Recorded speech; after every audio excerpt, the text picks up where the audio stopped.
I was going to be so famous, all the pain I carried with me would melt like frost in the sunlight. Matthew Perry. You're going to do everything you can to fill that hole with friends and your career and meaningless sex, but the hole doesn't get filled. One day, you're going to look around you and you're going to realize that everyone loves you, but nobody likes you. And that's the loneliest feeling in the world. Bojack Horseman. Back in the 90s, he was on a very popular television show. No, not Bojack Horseman, Matthew Perry. To be honest, I didn't know much about Perry. He appeared somewhat preppy and successful. After he passed away, videos of him speaking about his book, Friends, Lovers, and the Big Terrible Thing, popped up into my newsfeed. Addiction, he called the big terrible thing. Perry shook off the showbiz glitter and put down his mask as he responded to questions regarding his book. As he talked, echoes of Bojack Horseman spilled out of him, sounding like the most profound quotes from Horseman.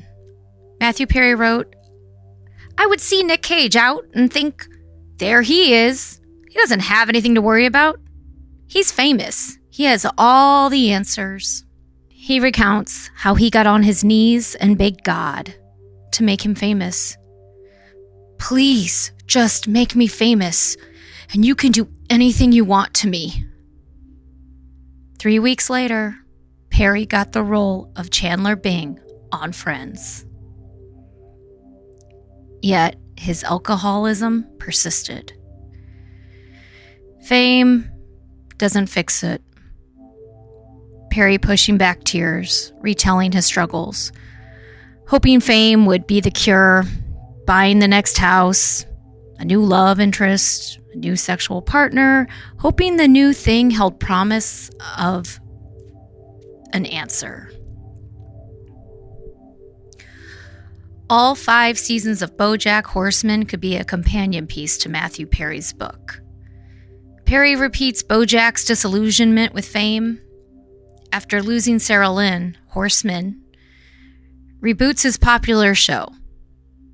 Horseman asks his young co-star, a child actress, "Hey, what do you want to be when you grow up?" To his horror, she says, "I want to be like you, famous."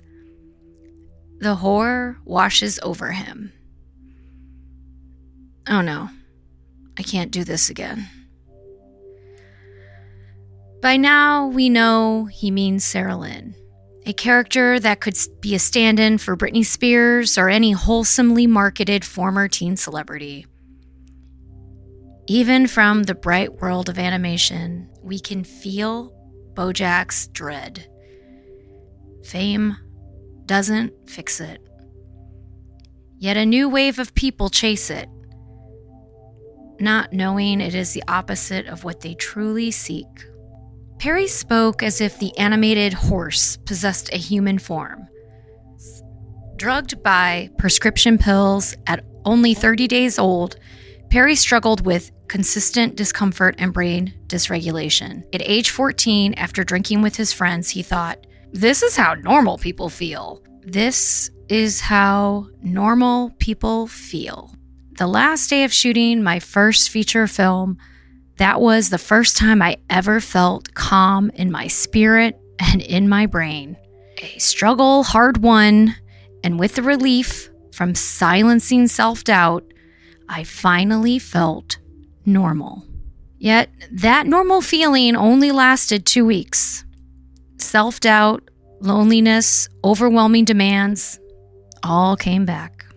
I confess, I had my own prejudice with Matthew Perry's book, thinking, here's another celebrity memoir, tempting to be relatable and charming, yet he won me over with his honesty.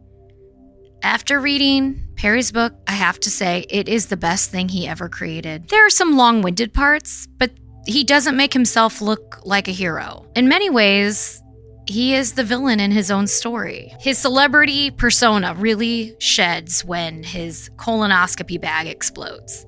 His colon exploded 3 times due to his opioid addiction, yet each time he pursued a drug dealer while dragging his fecal matter around in a plastic bag. Yeah, that part of the story erases his wholesome brand, but unlike Bojack, Perry is human. His story resonates as the tale of my long-lost peers, the older Gen X latchkey kids pretending to be tough as long as we become famous. We don't need parents. We don't need the community or the family that has neglected us. We need fame. What do we need parents for when we can make the faceless audience laugh? And like my older Gen X peers who are no longer here, Perry was running on fumes. Perry, a very privileged latchkey kid, emotionally neglected by his divorced parents. Perry recounts wanting his parents to be together so badly. Nothing says Gen X like watching your actor father on television with a fake family as you sit at home alone. This was a common routine for Perry. I knew at 10 years old it was every man for itself, Perry says. We do need parents. We do need community. We do need to be needed. Bojack Horseman and Perry were both trying to fill the holes in their hearts with more and more. I believe fame would be the answer. The ignorance of youth, the grooming by media, my forever loneliness cured by the early onset of fame. Yet even minor success I experienced came with more vitriol than adoration, more misunderstanding than connections, and more predators than friends. The whole point of filmmaking is to create a connection, yet doing so on a large scale creates walls and complications due to the nature of celebrity that is attached to filmmaking. If fame was not glamorized, movies most likely couldn't exist. Who in their right mind would put themselves through that filmmaking process? In many ways, movies need a fame machine to make something brutal look fun and easy instead of lonely and exhausting. Perry points out this paradox. While he was taking 55 Vicodin a day and continuously dealing with dope sickness, People magazine plastered his face on the cover, declaring Matt Perry to be happy, healthy, and hot. As I read this story, I pictured Bojack Horseman in his place. It illustrates the paradox and the power of the fame machine's ability to create a wholesome image out of the carnage of addiction. Still, at this stage, Perry's scars weren't completely visible. Fame, not only is it not the answer, but it projects the opposite of what it is. Well, it does, at least until the visible signs of wear and tear can no longer be hidden. Our culture honors celebrities as people who have been cured of the human condition. The reoccurring theme of Perry's book and Bojack Horseman is that fame doesn't transform you. It amplifies your problems and enables you to be the worst version of yourself. The title of Perry's play, The End of Longing, states the hope behind fame.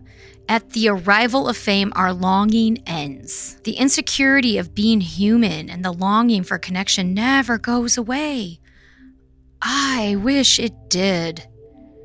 I wish the final freeze frame of the movie lasted for the rest of our lives. But like Bojack Horseman said, every happy ending has the day after the happy ending.